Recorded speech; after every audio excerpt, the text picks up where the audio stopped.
ವಿವಿಧ ಬೇಡಿಕೆಗಳಿಗೆ ಆಗ್ರಹಿಸಿ ರಾಜ್ಯ ಸರ್ಕಾರಿ ನೌಕರರ ಸಂಘ ಬೀದಿಗಿಳಿದಿದೆ. ಕರ್ನಾಟಕ ರಾಜ್ಯ ಸರ್ಕಾರಿ ಎನ್ಸಿಎಸ್ ನೌಕರರ ಸಂಘದ ಸದಸ್ಯರು ಎನ್ಪಿಎಸ್ ವಿರೋಧಿಸಿ ರಸ್ತೆಗಿಳಿದಿದ್ದಾರೆ. ಇವತ್ತು ಉಡುಪಿಯಲ್ಲಿ ಬೃಹತ್ ಪಾದಯಾತ್ರೆ ಹಮ್ಮಿಕೊಳ್ಳಲಾಗಿತ್ತು. ಇಂದ್ರಾಳಿಯಿಂದ ಮಣಿಪಾಲ ಜಿಲ್ಲಾಧಿಕಾರಿ ಕಚೇರಿ ತನಕ ಸಾವಿರಾರು ನೌಕರರು ಪಾದಯಾತ್ರೆ ನಡೆಸಿ ಮರಣ ಶಾಸನವಾಗಿರುವ ಎನ್ಪಿಎಸ್ ಅನ್ನು ಶತಾಯಗತಾಯ ವಿರೋಧಿಸಿದ್ರು. ಭಿತ್ತಿಪತ್ರಗಳನ್ನು ಪ್ರದರ್ಶಿಸಿ 3 ಕಿಲೋಮೀಟರ್ ತನಕ ಪಾದಯಾತ್ರೆ ನಡೆಸಿ ಬಳಿಕ ಜಿಲ್ಲಾಧಿಕಾರಿ ಕಚೇರಿ ಮುಂದೆ ಧರಣಿ ನಡೆಸಿದರು.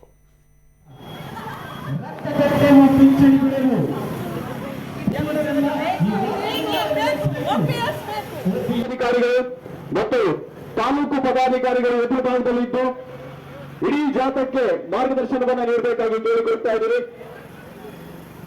ರಾಜ್ಯಾಧ್ಯಕ್ಷರಾದಂತ ಮಾನ್ಯ ಶಾಂತಾರಾಮರವರನ್ನ, ರಾಜ್ಯ ಹಿರಿಯ ಉಪಾಧ್ಯಕ್ಷರಾದಂತ ಮಾನ್ಯ ಸಿದ್ದು ಸಂಗಣ್ಣನವರ ಮಾರ್ಗದರ್ಶನದಲ್ಲಿ ಉಡುಪಿ ಜಿಲ್ಲೆಯ ಜಿಲ್ಲಾ ಘಟಕದ ಅಧ್ಯಕ್ಷರಾದಂತ ಶ್ರೀಯುತ ರಾಜ್ಬಿ ಜಿಲ್ಲೆ